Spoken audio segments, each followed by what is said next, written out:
Entry দর্শকের সিটিতে হাততালিতে। তখন 90s এর একেবারে শেষের দিক। ইন্ডাস্ট্রিতে তখন বুম্বাদা আর আমাদের সকলের প্রিয় বেল্টম্যান অর্থাৎ রঞ্জিত মল্লিকের দাপট। কিন্তু তিনি আসার পর সব স্পটলাইট যেন ঘুরে গেল তার দিকে। একের পর এক হিট সিনেমা, শুধু হিট কেন বলছি, একের পর এক সুপার ডুপার হিট।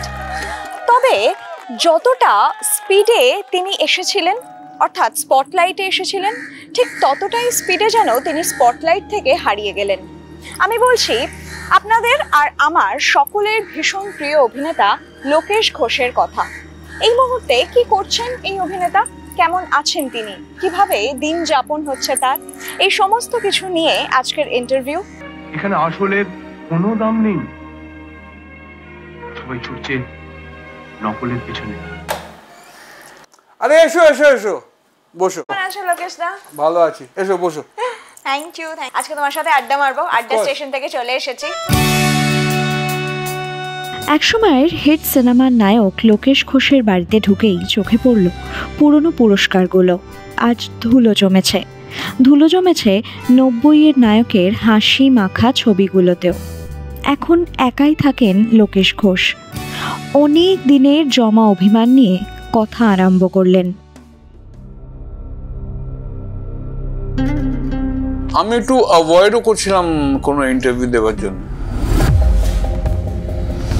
তুমি সাপের গায়ে পা দিলে তাহলেই সে কিন্তু ঘুরে ছোবলটা মারে, মানুষের গায়ে কিন্তু পা দিতে হয় না, তারা এমনি ছোবল না।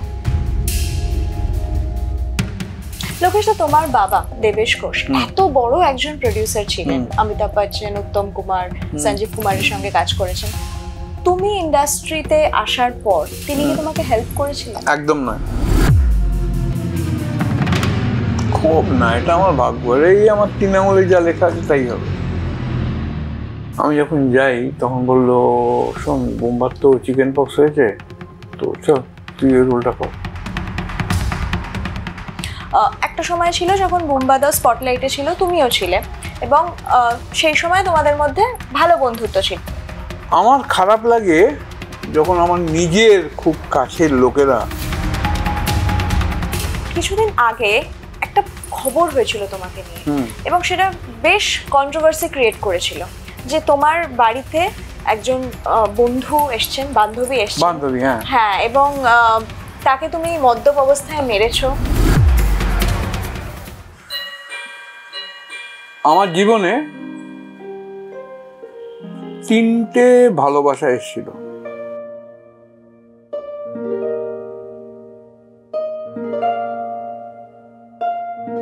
উত্তম কুমার আমাকে কোলে তুলে আমাকে দিয়ে হাত নাড়ালো।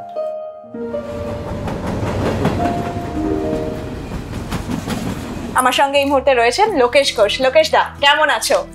খুব ভালো।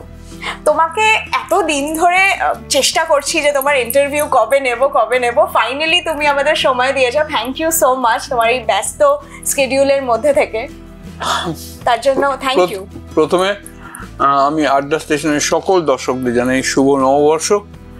আড্ডা স্টেশনকে জানাই happy birthday, many happy returns of the day, though belated. Thank you. Actually ব্যস্ততা একটু ছিল, তার সঙ্গে আমি একটু অ্যাভয়েডও করছিলাম কোনো ইন্টারভিউ দেওয়ার জন্য। এটা কেন? এটা এই কারণেই যে কোনো একটা ডিজিটাল মিডিয়া তে প্রকাশ পায় যে আমি নাকি ভীষণ খারাপ অবস্থায় আছি, আর্থিক খুব কষ্টের মধ্যে আছি, খেতে পাচ্ছি না, কাইন্ড অফ স্টাফ। তো ফার্স্ট, তোমার কি আমার ফ্ল্যাটে এসে মনে হচ্ছে যে আমি ওই অবস্থায় আছি? না, একেবারেই নয়। আর বুঝতে পারছি যে তুমি নিউজগুলো দেখে খুব আপসেট। হ্যাঁ, তো আমি কোনো সময় এসব কিছু বেরোলে আমি কিছু লিখি না, নেভার। কিন্তু আমি ফার্স্ট টাইম লিখতে বাধ্য হয়েছিলাম যে সঠিক তথ্য জেনে তারপর লিখবেন। এবং I am very happy to note যে যত কমেন্টস, যত ভিউজ এসছে, তারা কিন্তু সবাই আমাকে সাপোর্ট করে। কিছু কিছু চ্যানেলসরা কী করে, তারা না জেনে না বুঝে লিখে ফেলে, উইচ ইজ ভেরি ব্যাড। যদি আমি সত্যি সেরকম থাকতাম তুমি দিতে, আমার কোনো প্রবলেম ছিল না। I am doing fine, I am doing okay, school, I am planning my own film. আমি আমার নতুন নিজের প্রোডাকশন হাউসকে তুলে ধরার চেষ্টা করছি আবার নতুন করে। প্রোডিউসার হিসেবে যে তুমি নিজেকে এক্সপ্লোর করার চেষ্টা করছো, না, এটা আগেও করেছি। এই শুরুটা কবে থেকে? আমি ফার্স্ট থেকেই অ্যাকচুয়ালি আমার শখ হচ্ছে প্রোডিউসার হওয়া। আচ্ছা, মানে অভিনেতা হওয়ার আগেও কি এই শখটা ছিল? একদম, প্রথম থেকেই তুমি কেন আমি আমার বাবাকে দেখেছি একই জিনিস করতে, তো it is quite in my blood okay যে আমি এটাই করব। অভিনয় just came by the way. আচ্ছা, তার মানে তুমি স্পটলাইটে থাকতে চাওনি অভিনেতা হয়ে, মানে এটা না, কিন্তু এখন কি হয়েছে, হ্যাঁ করলাম, ঠিক আছে, ভালো লাগলো, করলাম। তোমার পরপর হিট সিনেমা ছিল, সেই সময় যে খ্যাতিটা, যে ফেমটা তুমি পেয়েছিলে, সেটার পর তোমার মনে হয়েছিল যে আমি অভিনয় জগৎ থেকে সরে যাব? তুমি বুম্বাদা, তুমি রঞ্জিত মল্লিককে টক্কর দিয়েছো। কারেক্ট কারেক্ট কারেক্ট, তারপরও মনে হয়েছে আমার। তাই হ্যাঁ। কেন, মানে এটা কেন মনে হয়েছে? শুধু বাবার জন্য? না না না না না না না না না, একদমই নয়। আমি আর সেকেন্ড কথা হচ্ছে, আমি ওই প্রডিউসার বা ডিরেক্টরদের ফোন করা বা তাদের ব্যাটারিং করা যে দাদা একটা কাজ নেবো, আমি কাজ দিই, বা ওইভাবে গুটি সাজানো আমি কোনোদিন করতে পারিনি। করতে পারোনি? না, আমি পারবো না। তার মানে এইভাবে ইন্ডাস্ট্রিতে কাজ হয়? হ্যাঁ, ওটা তো নর্মাল। তো লোকেশ দা, এটা তো সত্যি যে তুমি একসময় একেবারে স্পটলাইটে ছিলে, আর একটা টাইমের পর তুমি স্পটলাইট থেকে হারিয়ে গেলে। তুমি ইন্ডাস্ট্রি থেকে হারিয়ে যাওনি, কিন্তু স্পটলাইট থেকে সরে গেছো। তো সেটা কি শুধুমাত্র এই পিআর করার অভাবে? পিআর করার অভাব, এবং আমার একটু খামখেয়ালিপনা আছে। কিরকম? আমি হুট করে 2009-10 4 বছরের জন্য এখান থেকে চলে গিয়েছিলাম দার্জিলিং। 4 বছর তুমি দার্জিলিং এ ছিলে? অলোন। আমি একটা হোটেল বানিয়েছিলাম, ওটা চালালাম, আর আমি ফিল্ম ইন্ডাস্ট্রি থাকবোই না। কিন্তু রোশনি, ওখানে একটা প্রবলেম হলো। আচ্ছা, কি প্রবলেম? যে বাঙালি গেস্টটাই যেত, মানে মেনলি বাঙালি গেস্টই যেত আর কি, আরে দাদা আপনি এখানে কেন, এ কি করছেন আপনি? মানে মানুষের এতটা ভালোবাসে। হ্যাঁ হ্যাঁ হ্যাঁ। তো ওই কারণে আবার এখানে ব্যাক করলাম, করে 2টো ছবি পর পর একটা বানালাম, বেজন্মা বলে ছবি। ছবিটা একদম চললো না। আচ্ছা, চললো না কিন্তু নামটার জন্য। নামটা যদি আমি চেঞ্জ করতাম, subject was very good and big cast. আচ্ছা, মুকেশ খান্না বম্বের, জ্যাকি শ্রফ বম্বের, মানে অ্যান্ড দ্য হোল ইন্ডাস্ট্রি, শতাব্দী, লাবণী, কে নেই। তারপর করলাম লোফার 2 বলে একটা ছবি, করে সেটা 2017 রিলিজ করলাম। আমার সাহস দেখো, আমি রিলিজ করলাম ছবিটা বাহুবলী 2 এর অপোজিশন। কিরকম রেজাল্ট পেয়েছিল? 7 উইক চলেছিল, তাও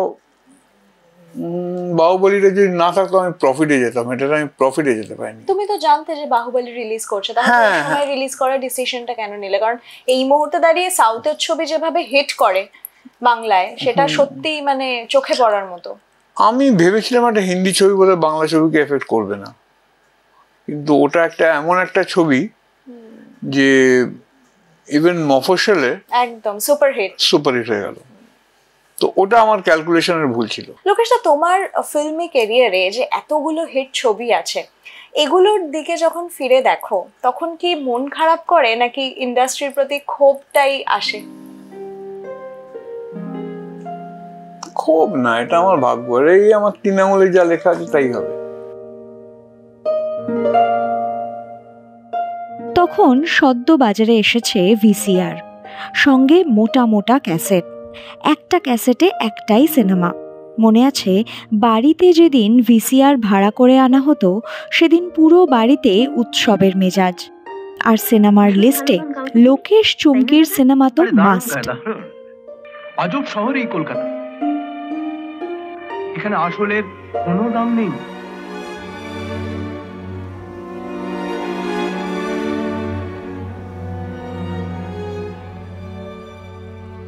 আমি ওসব স্টোনস, পাথর ওসব বিলিভ করি না, কিন্তু আই স্টিল বিলিভ যে ভাগ্য আছে। তো লোকে যে বলে না, it's 99% hard work and 1% luck, I don't believe that. It's just 1% hard work and 99% luck, that gets you through. Lokesh দা, তোমার বাবা দেবেশ ঘোষ এত বড় একজন প্রডিউসার ছিলেন, অমিতাভ বচ্চন, উত্তম কুমার, সঞ্জীব কুমারের সঙ্গে কাজ করেছেন। তুমি ইন্ডাস্ট্রিতে আসার পর তিনি কি তোমাকে হেল্প করেছিলেন? একদম নয়। এটা কেন? তার কারণ হচ্ছে আমার মা আর বাবার ডিভোর্স হয়ে যায়, তো আমার বাবা আর আমার দিদি আমার বাবার সাইডে চলে যায়। যদিও আমার বাবার সঙ্গে I had a very cordial relation, but somehow আমি ওনাকে বলেছি আমি যা করবো আমি একলা করবো, আমি একলাই করেছি। তোমার বয়স কত ছিল তখন? I was very young, 22, 23. ওকে, সেই সময় থেকে কি তুমি ভেবেছিলে যে তুমি ফিল্ম ইন্ডাস্ট্রিতে আসতে চাও? হ্যাঁ হ্যাঁ। ওকে, কিন্তু অভিনেতা হয়ে নয়? না, অভিনেতা হয়ে আসাটা আমি ফার্স্টে স্ট্রাগল করেছি অভিনেতা হওয়ার জন্য, কিন্তু তাই? হ্যাঁ, তার কারণ আই রিয়েলাইজ যে লোকেশ ঘোষ যতক্ষণ না একটা ব্র্যান্ড নেম হচ্ছে, আমি আমার ফাইন্যান্সে পাবো না টু মেক এ ফিল্ম।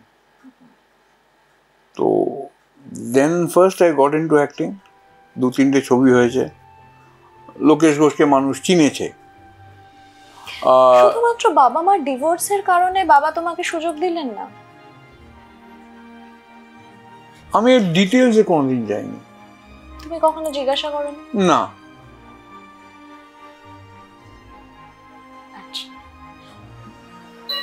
মানে আমার idea is you live happy, let me be happy. আমার বাবা আমার প্রথম লোফারের মহড়াতে গিয়ে ক্ল্যাপ শট দিয়েছেন। আমার বাবা পার্টিতে গিয়েছেন। আমার বাবা আমার ছবি কলকাতায় এলেই হলে গিয়ে দেখতেন সব ছবি। তুমি প্রিমিয়ারে ইনভাইট করতে বাবাকে? হ্যাঁ, করেছি। এসো, হয়তো উনি প্রিমিয়ারে আসেননি, কিন্তু পরে এসেছেন। তারপর তোমাকে ফিডব্যাক দিয়েছেন? খুব একটা ফিডব্যাক আমি ওনার নিইনি। আচ্ছা, কেন ওনার বক্তব্য ছিল যে আমি উত্তম কুমার, অমিতাভ বচ্চনের সঙ্গে ছবি করেছি, তারপর আমি তোমার মতো লোকের সঙ্গে ছবি করতে পারবো না। এটা উনি বলেছিলেন? হ্যাঁ হ্যাঁ, একদম একদম। লোকেশটা কতটা দুঃখ দিয়েছিল তোমাকে এই কথাটা? একদম নয়। একদম দুঃখ দেয়নি? একদম নয়। তোমার সঙ্গে আমি বুম্বাদার অনেক মিল পাচ্ছি, কারণ বুম্বাদাকেও এতটাই স্ট্রাগল করতে হয়েছিল, ওর বাবাও এত বড় একজন অভিনেতা ছিলেন। কারেক্ট। আমি বরং আনন্দের সঙ্গে বলতে পারছি যে আজকে পশ্চিমবঙ্গে লোকেশ ঘোষকে যত লোক চেনে, দেবেশ ঘোষকে তার থেকে অনেক কম লোক চেনে। তো আমি যতটুকু করেছি, হয়তো খুব কম, but I have done it on my own. আমার বাবা ইভেন অনেক ডিরেক্টরদের ফোন করে বলেছিল যে আমাকে না নেবার জন্য। বাবা তোমার হয়ে বলেছিল যে তোমাকে যাতে না নেন? আমি বলেছিলাম না যে আমি এই ইন্ডাস্ট্রিতে একা করে দেখাবো। Maybe because of that. উনি কেন চাননি যে তুমি ইন্ডাস্ট্রিতে দাঁড়াতে পারো?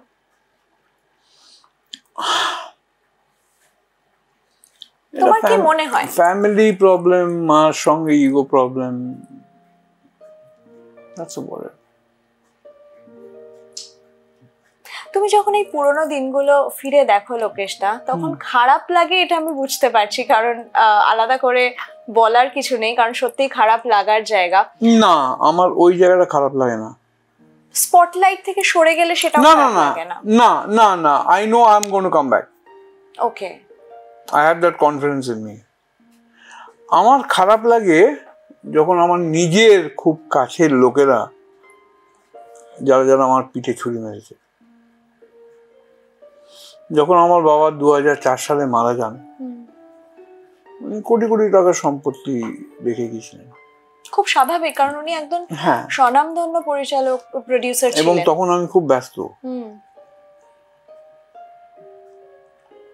আমি যখন উনি মারা যান 21শে জুলাই আচ্ছা 2004, আচ্ছা আমি যাই বম্বেতে। ওনাকে দাহ করার পর পরের দিনই জানতে পারি। আমার বিভিন্ন বন্ধু বান্ধবরা বলে যে তুই একটা ইডিয়েট, তোর দিদি সবকিছু তার নিজের নামে করে নিয়েছে। এই ইনফরমেশনটা তোমার কাছে ছিলই না না, এবং তুমি আমি বারবার তখন বাবা অসুস্থ ছিল, আমি দিদিকে বলতাম যে আমি কি যাবো, বললো না না আমি তো আছি, তোর চিন্তা কিসের। সেই দিদির সাথে তোমার এখনো যোগাযোগ রয়েছে? না না একদম না। দিদি মায়ের খোঁজ নেন? হ্যাঁ হ্যাঁ, দে আর ইন টাচ ভেরি মাচ। তার মানে একাধারে বাবা তোমাকে কোনো রকম হেল্প করেনি তোমার এই ইন্ডাস্ট্রিতে, পাশাপাশি বাবার কোনো রকম সম্পত্তিও তুমি পাও না। তুমি যতটুকু করেছো পুরোটাই নিজের ওপর, ইয়েস ইয়েস, নিজে কষ্ট করে করেছো। ইয়েস, ভালোটাও নিজের, খারাপটাও নিজের। তোমার সময় যারা কাজ করছিলেন, বুম্বাদা আছে, রঞ্জিত মল্লিক আছে, চিরঞ্জিত আছে, তাদের সবার সঙ্গে তোমার যোগাযোগ রয়েছে, বন্ধুত্ব রয়েছে? হ্যাঁ মানে শত্রুতাপূর্ণ কোনো ব্যাপার নেই। রঞ্জিত বাবু বা চিরঞ্জিত আমার থেকে অনেক সিনিয়র, তো আমি ওনাদের সঙ্গে কাজ করেছি। I enjoyed working with them. Joy ব্যানার্জির সঙ্গে কোনো যোগাযোগ নেই গো।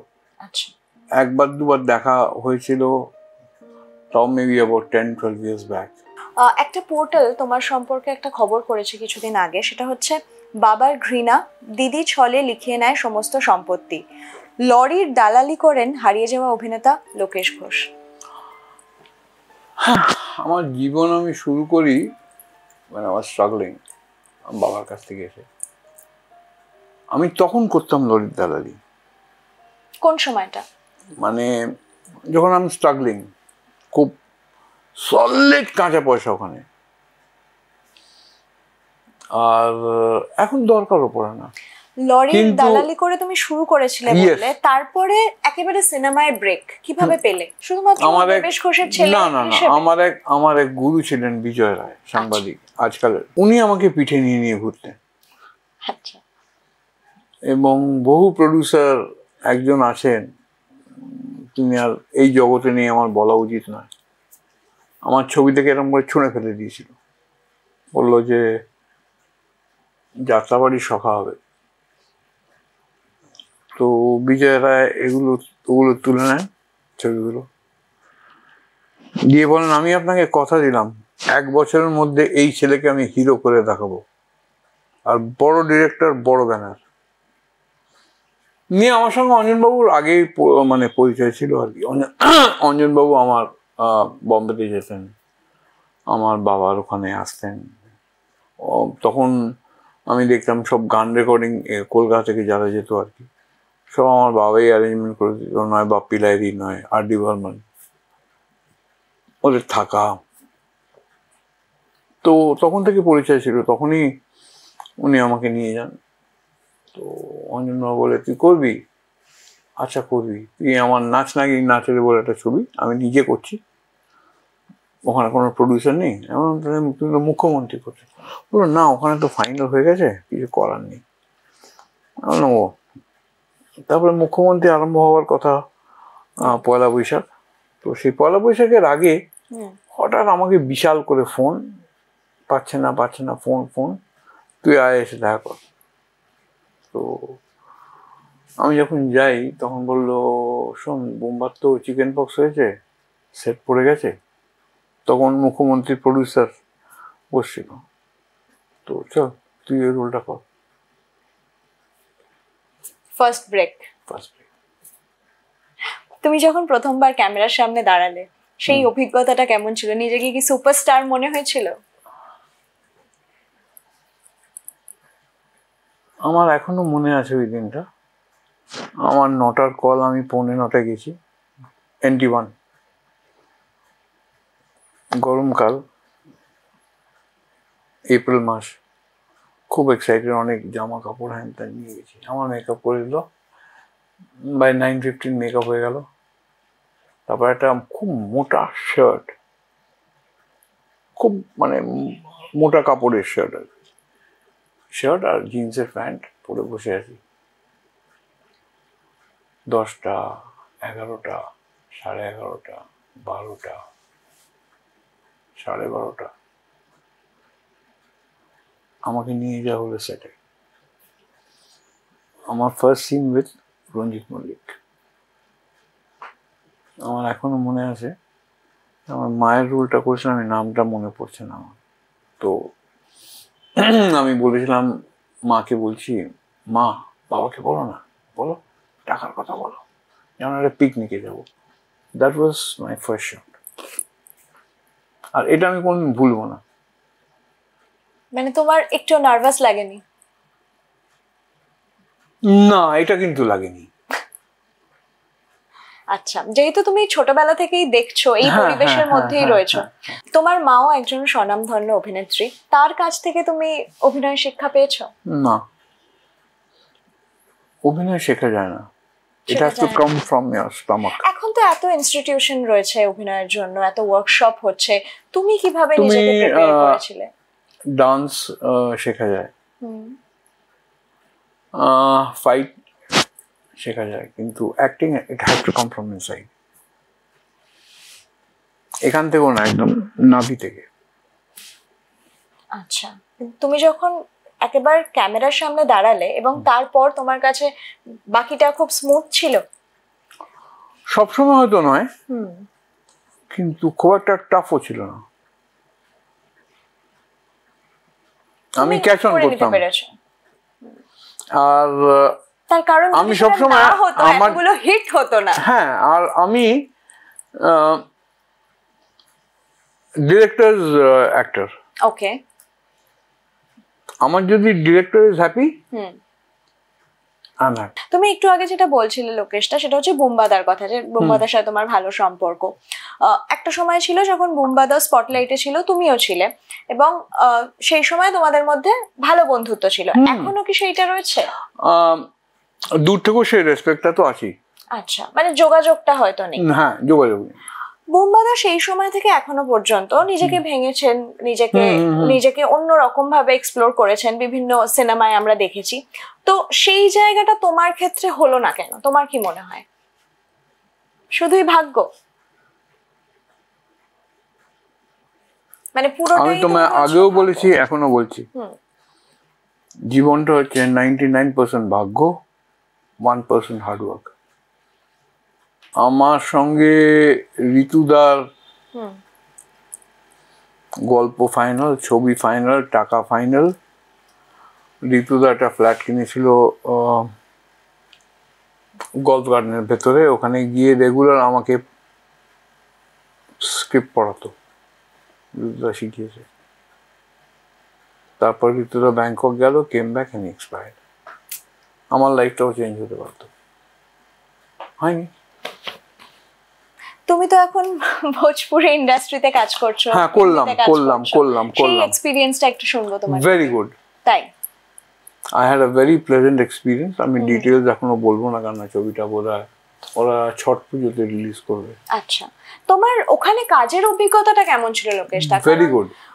এই ইন্ডাস্ট্রি থেকে কতটা আলাদা তুমি দেখলে? এই ইন্ডাস্ট্রি থেকে অনেকটা আনপ্রফেশনাল, আচ্ছা, কিন্তু অনেক বেশি আন্তরিক। ওকে। আর হিন্দিতেও তুমি বেশ কিছু কাজ করেছো? হিন্দিতে অনলি সিরিয়ালস। হ্যাঁ, কিন্তু পরবর্তী সময় কি আর ইচ্ছে রয়েছে, বা এই মুহূর্তে কি কিছু লাইন আপ রয়েছে হিন্দির? নো, হিন্দিতে করলে সিরিয়াল করতে হবে। আই এম নট টু কিন অন ডুইং সিরিয়ালস। এখন তো আরো একটা মাধ্যম খুব জনপ্রিয়, সেটা হচ্ছে ওয়েব সিরিজ, ওটিটি। ওখানে ঢুকতে গেলেও তো either by serials or by films. তো এখন এখানে স্ট্রাগল করছি, আবার ভোজপুরিতে স্ট্রাগল করব, আবার বম্বে গিয়ে স্ট্রাগল করব, অত পারবো না। লোকেশটা বাংলা ইন্ডাস্ট্রিটা এখন অনেকটা বড় হয়েছে এবং প্রচুর পরিচালকরা কাজ করছে। মানে আমি একদম প্রথম সারিদের যদি বাদও দিই, মানে কৌশিক গঙ্গোপাধ্যায়, শিবপ্রসাদ নন্দিতা, সৃজিত মুখার্জি, এদের যদি বাদও দিই, তাহলেও অনেক ডিরেক্টররা আছেন যারা কাজ করছেন। তো তাদের থেকে তুমি কখনো ডাক পেয়েছো? It is very unfortunate that I have to say যে আগের মতো ছবি হচ্ছে না। তোমাদের কে কি পিকচার দিচ্ছে বা দেবে আমি জানি না, কিন্তু I think our industry is in a very, very, very, very bad shape. আচ্ছা যতক্ষণ না কমার্শিয়াল ছবি হবে, যতক্ষণ না সেই ছবিগুলো গ্রাম বাংলায় চলবে, ততদিন কিন্তু ইন্ডাস্ট্রি ঘুরে দাঁড়াবে না। কৌশিক গঙ্গোপাধ্যায়, সৃজিত মুখার্জি বা যারা যারা ছবি করছেন, তাদের সবগুলো ছবি আমরা শহরে বসে দেখছি। হয়তো বা বর্ধমান টাউন আইনক্সে দেখছে, হয়তো বা শিলিগুড়ি আইনক্সে দেখছে, কিন্তু বাগনান যাও, কোলাঘাট যাও, মেচেদা যাও, বিগ জিরো। আর সো কল কমার্শিয়াল সিনেমা হচ্ছে প্রত্যেকটা সিনেমা ইন্ডাস্ট্রির মেরুদণ্ড। সাউথে যাও, একদমই তুমি হিন্দিতে যাও, সেই কারণেই বাংলার সেই মানুষ এত মেরুদণ্ড, সাউথের সিনেমা দেখছে। সেই জন্য কিন্তু আমাদের বাংলা ছবির মেরুদণ্ড ভেঙে যাচ্ছে। যদি ভালো ছবি করা যায় কমার্শিয়াল, টুকলি না করে অথেন্টিক বাংলা গল্প যদি করা যায় কমার্শিয়াল, যদি একবার সিরিয়াল থেকে মা বোনেদের ঘুরি ইভিনিং শোয়ে হলে ঢোকানো যায়, তাহলে বাংলা কিন্তু ইন্ডাস্ট্রি ইন্ডাস্ট্রি বাঁচবে, দাঁড়াবে, ঘুরে দাঁড়াবে। তোমার আরো একটা পরিচয় আছে ইন্ডাস্ট্রিতে, অঞ্জন চৌধুরীর জামাই। অঞ্জন চৌধুরী ছাড়া আমি বিগ জিরো। আজকে যে তোমরা আমার ইন্টারভিউ করতে এসছো, এটাও আমার গুরুর আশীর্বাদ, আমার গুরুর দান, আমার গুরুর দয়া যে আমি এখনো করে কমে খেতে পারছি। মানে অঞ্জন চৌধুরীকে তুমি একেবারে গুরু হিসাবে মানো? Of course, he is my god. আমার বাবা তার থেকে অনেক উঁচু ক্যালিবারের মানুষ, কিন্তু অঞ্জন চৌধুরী তার থেকে অনেক নিচু ক্যালিবারের মানুষ হয়ে আমাকে যে ব্রেক দিয়েছেন এবং পরপর যেসব ছবি দিয়েছেন, আমাকে যেভাবে উনি এস্টাবলিশ করেছেন, মানে এর কোনো বিকল্প আমার জীবনে নেই। তুমি ওনাকে মিস করো? খুব খুব, প্রতি মুহূর্তে করি। অঞ্জন চৌধুরীর ভূমিকাটা তুমি বললে, এরকম আর কোন কোন মানুষের ভূমিকা রয়েছে তোমার জীবনে? আরেকজন বিজয় রায়, তার কথাও তুমি বললে। আরেকজনের কথা না বললে অন্যায় হবে, তার নাম শতাব্দী রায়। আচ্ছা, তিনি তো এখন এমপি। আমার খুব ভালো ফ্রেন্ড। এখনো যোগাযোগ রয়েছে? হ্যাঁ হ্যাঁ হ্যাঁ, একদম একদম ফার্স্ট ক্লাস। শতাব্দী আমাকে ফার্স্ট, যখন পরপর কাজ করছি আমরা, গুন্ডা, তারপরে রূপসী দোহাই তোমার, তারপরে স্বপনদার সুখ দুঃখের সংসার, তখন উনি আমাকে বলেছিলেন যে লোকেশবাবু আপনারা গণ্ডির মধ্যে কাজ করছেন, এই গণ্ডি থেকে বেরিয়ে আসতে হবে। তো উনি আমাকে নিয়ে গিয়ে প্রশান্ত নন্দার সঙ্গে আলাপ করিয়ে দেন এবং প্রশান্ত নন্দার ছবি আমি করি কৃষ্ণা কাবেরী। একটা জিনিস তোমাকে জিজ্ঞাসা করবো, সেটা হচ্ছে রঞ্জিত মল্লিকের সাথে তুমি প্রচুর কাজ করেছো, তার সঙ্গেও নিশ্চয়ই একটা খুব ভালো সম্পর্ক রয়েছে। অফকোর্স। তো রঞ্জিত মল্লিকের একটা স্টাইল আছে কথা বলার, তুমি কখনো সেই স্টাইলটা নকল করতে চেষ্টা করেছো? না, never never never never. I hold him in great respect. আর ওনাকে রিবিউক করা, ওনাকে নকল করা, আমি মনে করি আমার কালচারের বাইরে। আমি নিজে যতগুলো প্রোডাকশন অঞ্জনবাবুর গল্পে করেছি, মানে লোফার 1 অ্যান্ড আসল নকল, আমি অঞ্জনবাবুকে কিন্তু পাই টু পাই তার পারিশ্রমিক দিয়েছি। আচ্ছা। একমাত্র রঞ্জিত মল্লিক যিনি খানিকটা নেবার পরে খবরদার আমার বাড়িতে চেক দেবেন না, ডাবিং করবো না। এটা কি ভালো বন্ধুত্বের জন্যই? ভালোবাসার জন্য। লোকেশ, তো একটা জিনিস জিজ্ঞাসা করবো, তোমার ছোটবেলাটা কোথায় কেটেছে? আমার জন্ম কলকাতা, আমার পড়াশোনা দার্জিলিং। সেই কারণেই কি দার্জিলিং এ তুমি চলে গিয়েছিলে ও, মাঝখানে? ওটা আমার প্রেম। তাই? দার্জিলিংটা হচ্ছে আমার প্রেম। যদি আমার মা আছেন জীবিত এখনো, তো তার রেসপন্সিবিলিটি আছে। যদি আমার মা না থাকতো, আমি হয়তো সবকিছু বেছে বুঝে দার্জিলিংয়ে গিয়ে থাকতাম। একটা ছোট ঘর রেখে দিলাম, এখানে এলাম, কাজ করলাম, চলে গেলাম। লোকেশ, একটু অন্য প্রসঙ্গে যাই, সেটা হচ্ছে আমি যে তোমার বাড়িতে এই মুহূর্তে বসে আছি, এখানে তো তুমি বললে তুমি একা থাকো, তো তো তোমার একা লাগে না?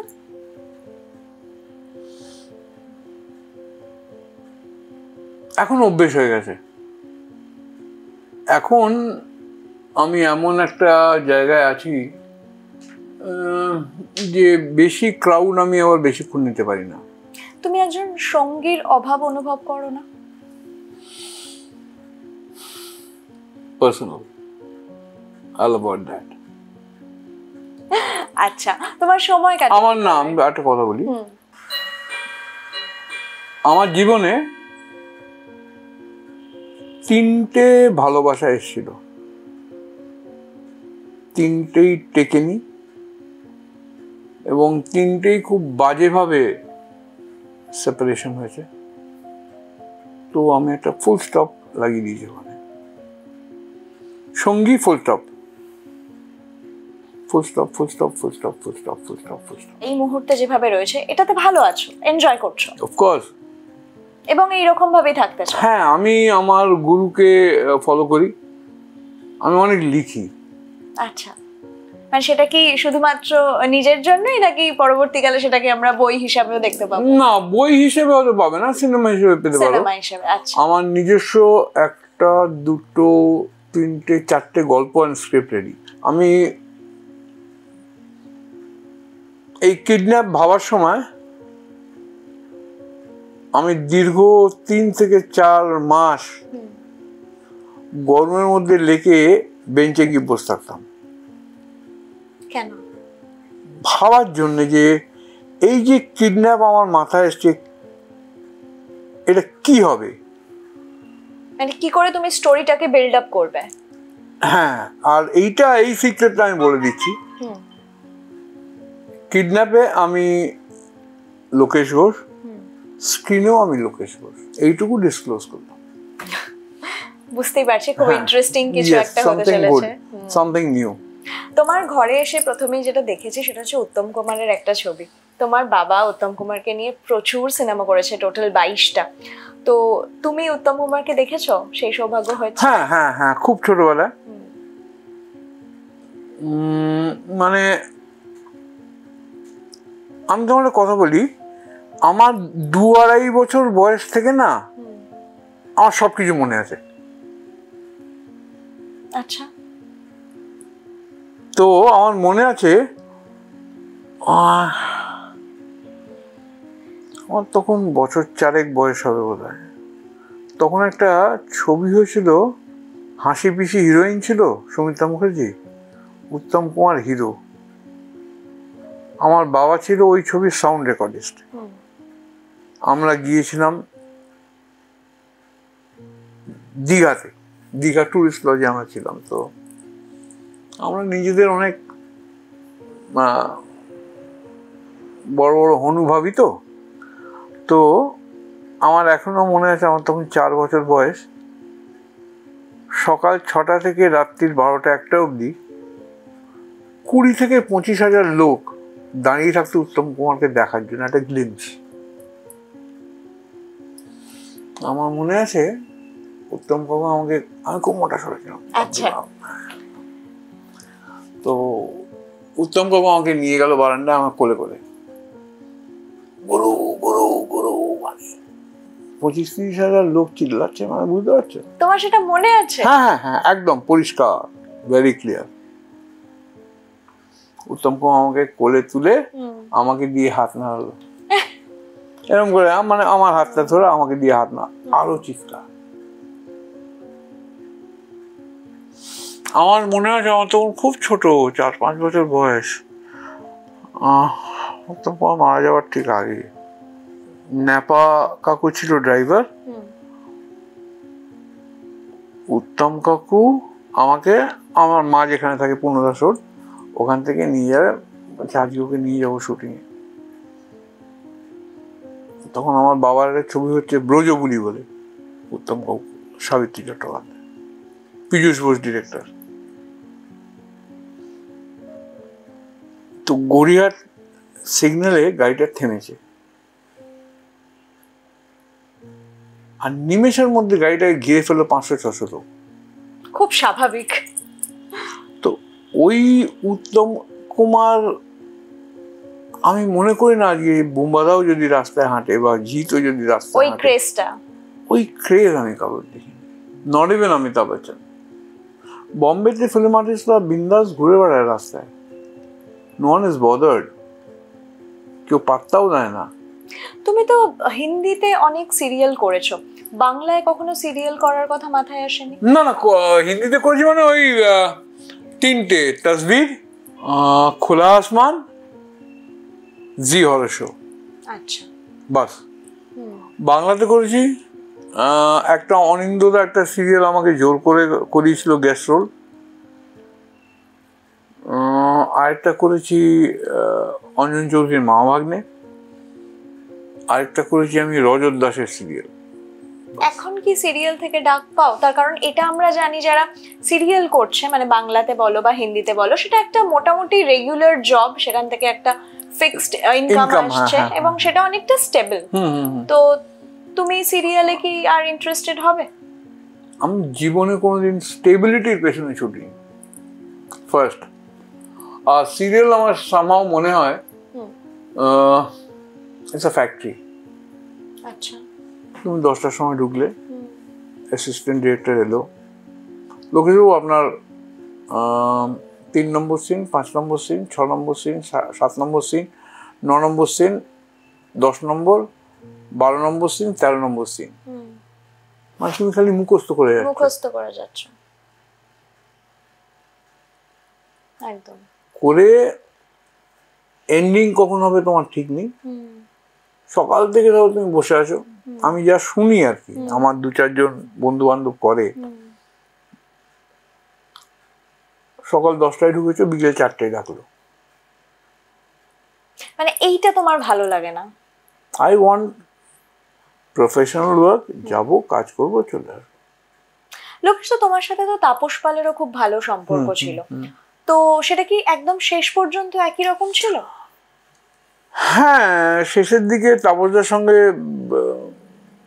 দুটো ব্যাপারে আমার মতনৈক্য হয়, আমি সেটা ওনাকে বলেওছিলাম। একটা আমার ছবি কেন্দ্রিক, আর একটা ওনার পার্সোনাল লাইফ নিয়ে। আচ্ছা, সেটা কি তুমি বলতে চাইবে আমাদের? না না না, যে মানুষ নেই তার মানে তাকে পোস্টমর্টম করে কোনো লাভ নেই। লোকেশ, একটা জিনিস জিজ্ঞাসা করবো, যে ভাগ্যর কথা তুমি বলছিলে যে স্পটলাইট থেকে সরে যাওয়া, সেটা একটা ভাগ্য, কিন্তু তুমি এখনো একটা রুটিন মেনটেন করো, সকালবেলা ভোরবেলা উঠে পড়ো, জিম যাও, মায়ের সঙ্গে প্রত্যেকদিন দেখা করতে যাও, সিনেমার প্রডিউসার হিসাবে কাজ করছো, নিজে স্ক্রিপ্ট লিখছো, তো এই মোটিভেশনটা তুমি কোথা থেকে পাও? এটা ইনবিল্ট ইন দ্য সেন্স, এটা আমাকে সেন্ট পলস দার্জিলিং শিখিয়েছে, যেখানে আমি ক্লাস 12 অবধি পড়েছি। মানে এই ডিসিপ্লিনটা বলছো? Discipline and never give up. I don't give up. হয়তো আমি আগামী দিন কোনো ছবি নাও করতে পারি, কিন্তু টিল মাই লাস্ট ডে আইল ট্রাই। তুমি নিজেকে কোথায় দেখতে চাও? দেখো, এইটা আবার খুব একটা জটিল প্রশ্ন। এটা জটিল প্রশ্ন ইন দ্য সেন্স, আমি যা করতে চাই সেটা আমি আদৌ করতে পারবো কিনা আমি জানি না। তুমি কি করতে এখানে?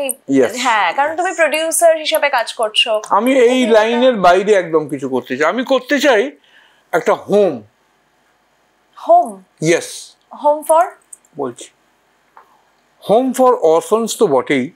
I want to open a home for elderly orphans. In the sense, আমার প্রতিনিয়ত দেখা হয় এমন সব বয়স্ক ভদ্রলোক ভদ্রমহিলা বা ভদ্রলোক ভদ্রমহিলা একসঙ্গে, যারা সারা জীবন তাদের সন্তানদের করার পরে তাদের সন্তানরা তাদের বাড়ি থেকে বিতাড়িত করে দিয়েছে। আমি ওদের জন্য হোম করতে চাই। তুমি যেটা বলছো সেটার জন্য তো হিউজ একটা অ্যামাউন্টের টাকার প্রয়োজন। না না, অ্যামাউন্টের টাকা যদি আমি জোগাড় করতে চাই, আমার জমি অলরেডি হয়ে গেছে। আচ্ছা, মানে এটা তুমি করবে, এটা তোমার স্বপ্ন? হ্যাঁ। এই স্বপ্নের পাশে এবং এদের যদি আমি একসঙ্গে রাখতে পারি একটা হোম করে, এবং সঙ্গে বাচ্চারা থাকে, যেটা আমরা ছোটবেলায় হয়তো তোমরা পাওনি, আমরা কিন্তু আমাদের দাদু দিদিমাদের কাছে মানুষ হয়েছি। হ্যাঁ হ্যাঁ, আমরাও পেয়েছি দাদু, পেয়েছো তো? হ্যাঁ, ঠাকুমা। হ্যাঁ, তো এই বাচ্চাগুলোকে যদি আমি তাদের দাদু দিদিমাদের দিয়ে একসঙ্গে রেখে মানুষ করতে পারি, তাহলে এই বয়স্ক ভদ্রলোক ভদ্রমহিলাগুলো অ্যাটলিস্ট 2 থেকে 3 বছর বেশি বাঁচবে। এবং আমি মনে করি, ছবি বাদ দাও, টাকা পয়সা বাদ দাও, এই যে আশীর্বাদটা আমি পাবো, এটা অনেকটা বড়। এইটা আমার কাছে সব থেকে বড় আশীর্বাদ। লোকেশটা, তোমার যে এই স্বপ্নটা, এই স্বপ্নের পাশে কাউকে পেয়েছো? কেউ বলেছে তোমার পাশে দাঁড়াবে? হ্যাঁ, কিন্তু অ্যামাউন্ট ইজ বিগ। এটা করতে গেলে আমার মিনিমাম 18-20 কোটি টাকা লাগবে। আমি তো শুধু এটা করব না, আমি এর সঙ্গে করব ভেতরে একটা মন্দির, করব একটা ডে নাইট, গ্রামে ডে নাইট 24 আওয়ার্স ডিসপেন্সারি, যেখানে যারা বিলো পভার্টি লাইন আছে আর কি, তারা বিনা পয়সায় ওষুধ পাবে। 2টো অ্যাম্বুলেন্স থাকবে, যে 2টো অ্যাম্বুলেন্স যাদের বিপিএল কার্ড আছে তাদের জন্য বিনা পয়সায় তাদেরকে নিয়ে যাবে। একটা মৃতদেহ সব গাড়ি, যেটা আবার বিপিএল তালিকাভুক্ত যারা আছেন তাদের সব নিয়ে যাবে ফ্রিতে। তো আমার চিন্তাটা এই ক্ষেত্রে একটু বড়। তুমি কি জমি দেখা শুরু করেছো? ফাইনাল হয়ে গেছে। হ্যাঁ, 2 বিঘে জমি আমার হয়ে গেছে। আচ্ছা, তো তুমি এটা নিশ্চয়ই একটু গ্রামের দিকে করবে? হ্যাঁ, গ্রামের হবে। তো তুমি যখন গ্রামের দিকে যাও লোকেশটা, লোকজন কি একই ভাবে তোমাকে অ্যাকসেপ্ট করে, একই রকম ভাবে ভালোবাসে? কি মনে হয়? ইয়েস, এটা আমার ব্লেসিং, এটা আমার গুরুর আশীর্বাদ। তারা কি তোমাকে আবার ওই রকম ভাবে দেখতে চায়, ওরকম প্রিয় হিরো হিসেবে? তো তাদের জন্য ইচ্ছা করে না যে আবার সিনেমা করি একই রকম ভাবে? হ্যাঁ, ওটার জন্যই তো ট্রাই করছি টু ডু কিডন্যাপ। আমার হয়ে যেত। আমার অ্যাকচুয়ালি এই ছবিটা আরম্ভ হয়েছিল লকডাউনের আগে, তখন আশিস মিত্র ডিরেক্টর ছিলেন। 6 দিন শুটিং হয়ে গেছে, গান রেকর্ডিং হয়ে গেছে, আমার 29 লাখ টাকা ঢুকে গেছে, আমার ডিরেক্টর কোভিডে মারা যায়। মানে প্রত্যেকবারই ভাগ্যের ফের আর কি, পুরোটা ফেলে দিয়েছি। এবারে মোটামুটি একটা জায়গা হয়তো আমার গত অক্টোবরে হয়ে যেত। আমার ভাগ্যে লোকও জোটে সব। একজনের সঙ্গে আলাপ হলো, তার প্রোগ্রাম করব পূর্ব মেদিনীপুরে। তিনি একজন লয়ার কম বেশি ওই বাড়ির রেজিস্ট্রি ফেজিস্ট্রি করে। সে আমার সঙ্গে একজন আলাপ করে দিল, কোনো চিন্তা নেই বস, 2 पिक्चर बनाएंगे एक साथ।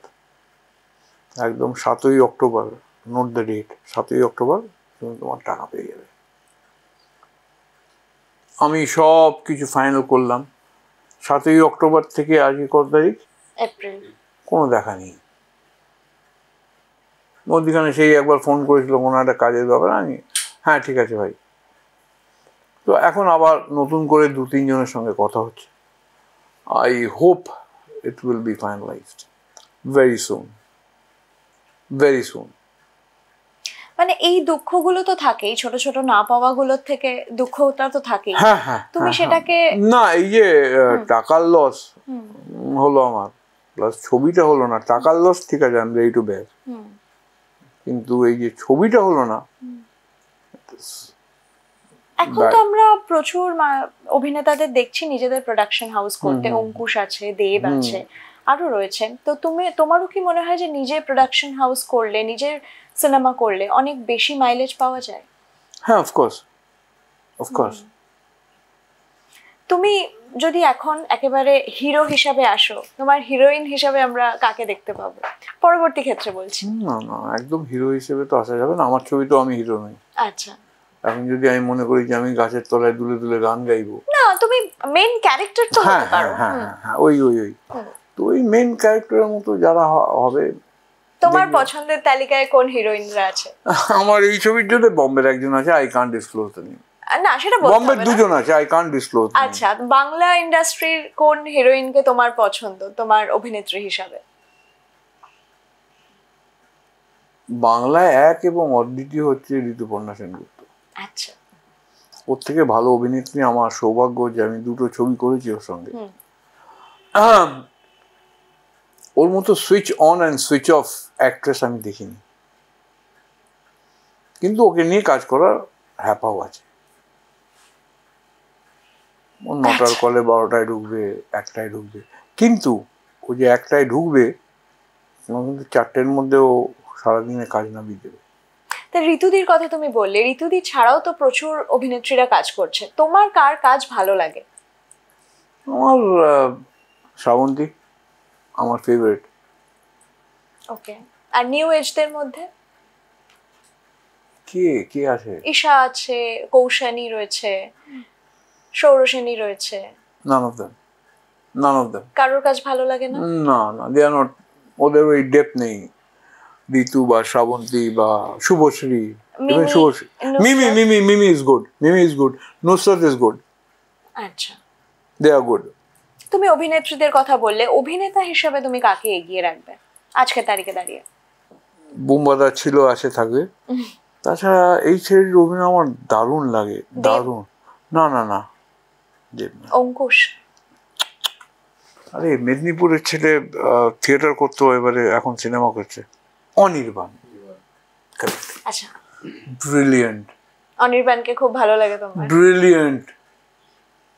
আমি যদি অনির্বাণে আমার এই ইন্টারভিউটা দেখে, ভাই আমি তোমাকে অনেক অনেক নমস্কার জানাই, তোমার অভিনয় আমার খুব খুব খুব খুব ভালো লাগে।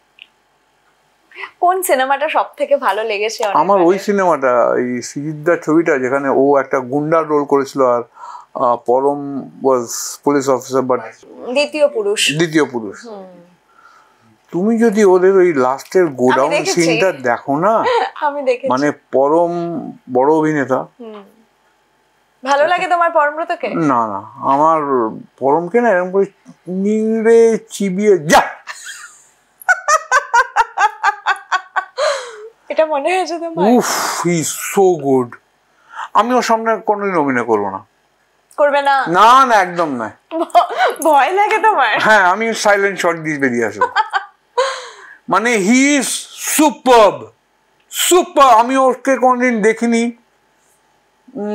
আমি ওকে চিনি না। আচ্ছা, তাও আমি বলছি, বিগত 25 বছরে ওর মতো অভিনেতা ইন্ডাস্ট্রিতে আসেনি।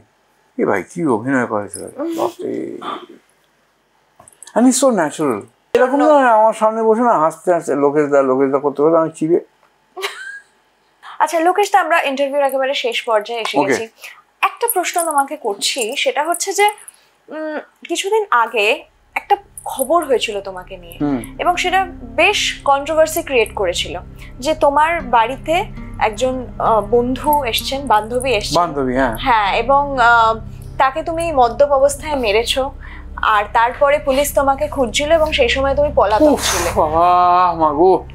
এই খবর কতটা সত্যি আমাকে বলো। আমি এখানে বসে, I was in a relationship with her. Okay. Okay? এখানেই থাকতো।